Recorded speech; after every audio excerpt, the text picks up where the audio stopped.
Hi നമസ്കാരം. Book ട്യൂബിൻ്റെ പുതിയൊരു വീഡിയോയിലേക്ക് സ്വാഗതം. അപ്പോൾ എല്ലാവരും ആകാംക്ഷയോടെ കാത്തിരിക്കുന്ന ഒരു കാര്യമാണ് നമ്മുടെ +2ൻ്റെ റിസൾട്ട് ഡേറ്റിനെ കുറിച്ചിട്ടുള്ളത്. അപ്പോൾ SSLCയുടെ കാത്തിരുന്ന് കൂട്ടുകാർക്ക് അവരുടെ കൃത്യമായൊരു അറിയിപ്പ് വന്നു തുടങ്ങിയിട്ടുണ്ട്. ഇപ്പോൾ എന്തായാലും സോഷ്യൽ മീഡിയയിൽ മെയ് 18 എന്നൊരു ഡേറ്റ് അറിയിക്കുന്നുണ്ട്, വീഡിയോസുകൾ ഇറങ്ങുന്നുണ്ട്. അത് എത്രത്തോളം സത്യമാണെന്നും പരിശോധിക്കാനായിട്ടാണ് ഈ വീഡിയോ നിങ്ങൾക്ക് ഉപകാരപ്രദമാവുകയാണെങ്കിൽ ഈ ചാനൽ ഇപ്പോൾ തന്നെ സബ്സ്ക്രൈബ് ചെയ്യുക. അപ്പോൾ ഈ മെയ് 18 വരുമോ എന്ന് ചോദിച്ചാൽ അത് കൃത്യമായിട്ട് അനൗൺസ് ചെയ്തിട്ടുണ്ടോ എന്ന് എനിക്കറിയില്ല. കാരണം ഒന്നാമത്തെ കാര്യം, മെയ് 18 എന്ന് പറയുന്നത് സൺഡേ ആണ്. സൺഡേയിൽ ഒരു റിസൾട്ട് പബ്ലിഷ് ചെയ്യാറില്ല സാധാരണയായിട്ട്. ഇനി അതിനൊരു മാറ്റം വന്നുകൊണ്ട് ഈ വർഷം അത് ചെയ്യുന്നുണ്ടോ എന്നും എനിക്കറിയില്ല. കൺഫർമേഷൻ വന്നിട്ടില്ല എന്നാണ് എൻ്റെ ഒരു അറിവ്. ഞാൻ അന്വേഷിച്ചപ്പോൾ അറിയാൻ കഴിഞ്ഞത്.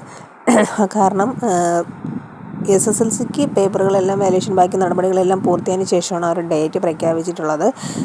അതുപോലെ തന്നെ +2ൻ്റെ ഒറ്റനവധി പേപ്പറുകൾ നോക്കാനുള്ളതും ഡബിൾ ടാബുലേഷൻ പരിപാടികളൊക്കെ ഉള്ളതുകൊണ്ട് അതിന് കുറച്ചുകൂടി വൈകാനുള്ള സാധ്യതയുണ്ട്. അതെന്ന് എഴുതി ഒരുപാടൊന്നും വൈകില്ല.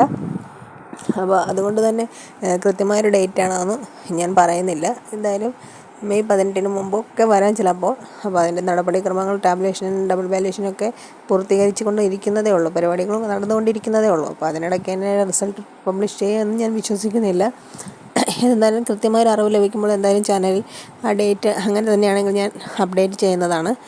അപ്പോൾ കൺഫർമേഷൻ വന്നതിന് ശേഷം മാത്രമേ നമ്മളൊരു വീഡിയോ ചെയ്യുള്ളൂ എന്ന് കൂടി ഓർമ്മിപ്പിക്കട്ടെ.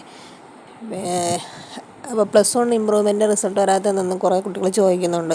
അതിൻ്റെ ഒരു ഉത്തരം എന്താണെന്ന് വെച്ചാൽ, +1 മാത്സ് ഫിസിക്സ് സബ്ജക്റ്റുകൾക്ക് പേപ്പറും ഒത്തിരി ഇമ്പ്രൂവ്മെൻറ്റ് ഉണ്ടായിരുന്നു. അപ്പോൾ അതിൻ്റെ ഒരു കാലതാമസം നേരിട്ടത് കൊണ്ടാണ് ഇമ്പ്രൂവ്മെൻറ്റിൻ്റെ റിസൾട്ട് വരാനും വൈകുന്നത്. അപ്പോൾ ഇത്രയൊക്കെയാണ് ഇന്നത്തെ വീഡിയോയിൽ പറയാനുള്ളത്. Thank you.